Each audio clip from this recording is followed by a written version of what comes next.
Je vous propose alors à présent de découvrir le portrait de celui qui sera le futur président de la République. On vous l'annonçait très tôt sur les différents médias de la RTBF. Eh bien, ce futur président de la République, c'est Emmanuel Macron. Il y a 3 ans, il était encore un total inconnu. Mercredi dernier, le voilà finaliste de l'élection présidentielle française. Dans le combat violent du débat de l'entre-deux tours, Emmanuel Macron ne perd pas le contrôle. À 2 doigts d'être élu président, il cherche encore à bâtir sa crédibilité. Écoutez, vous avez démontré que vous n'êtes en tout cas pas la candidate de l'esprit de finesse, de la volonté d'un débat démocratique équilibré et ouvert. Je le porterai jusqu'au bout. Emmanuel Macron est décrit comme un phénomène. Après seulement quelques mois de campagne, il parvient à convaincre 15 000 Français de venir l'écouter à Paris. Après 2 heures de discours, il s'époumonne. Vous allez le faire gagner parce que c'est notre projet. Pour le candidat d'En Marche, quelque chose de fort vient de se passer.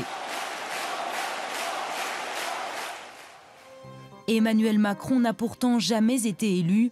Les premières images de lui en politique remontent à 2008. Ici, comme rapporteur d'une commission, il se met ensuite au service de François Hollande. Devient son conseiller en affaires économiques, un parcours hors norme. Il se dit de gauche, mais se revendique aussi libéral. Sa jeunesse et son talent irritent. Philosophe, diplômé de l'ENA, il est vrai qu'à seulement 34 ans, Emmanuel Macron a déjà eu plusieurs vies, dont une qui lui vaut de nombreuses attaques, banquier d'affaires chez Rothschild, où il a gagné beaucoup d'argent. La banque se serait appelée Société Générale, Lazare ou autre. Pour certains, le problème ne serait pas le même. Et c'est vrai que ça a du coup coloré, mais ça continue à le faire, toute la perception qu'il y a à mon endroit, qui, pour certains, m'enferme dans une caste. À 36 ans, François Hollande le nomme ministre de l'économie. La France découvre alors ce garçon propre sur lui, d'une assurance désarmante. Mais très vite, aux côtés de son président, le Benjamin de l'Élysée semble s'embêter et fait une annonce fracassante.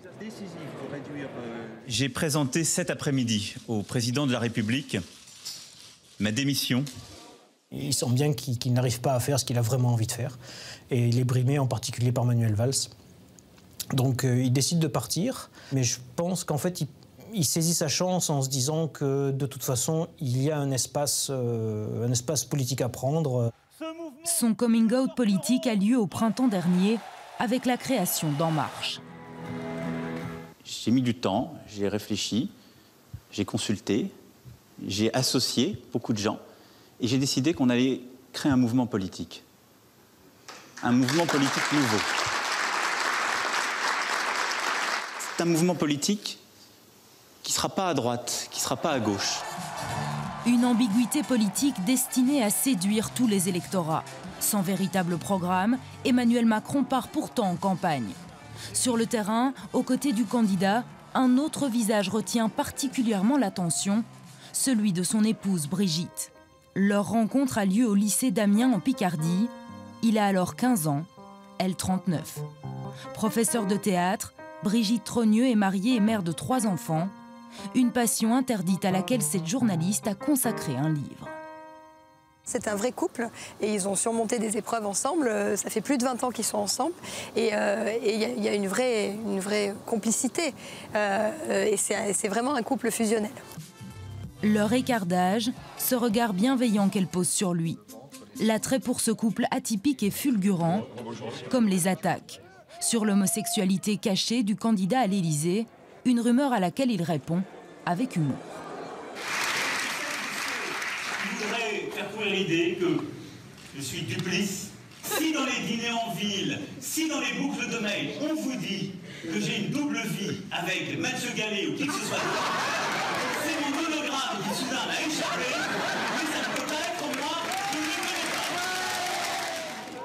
pas. Emmanuel Macron a fait preuve d'audace et d'une ambition immense. Une stratégie payante pour celui qui fêtera ses 40 ans en décembre prochain à l'Élysée.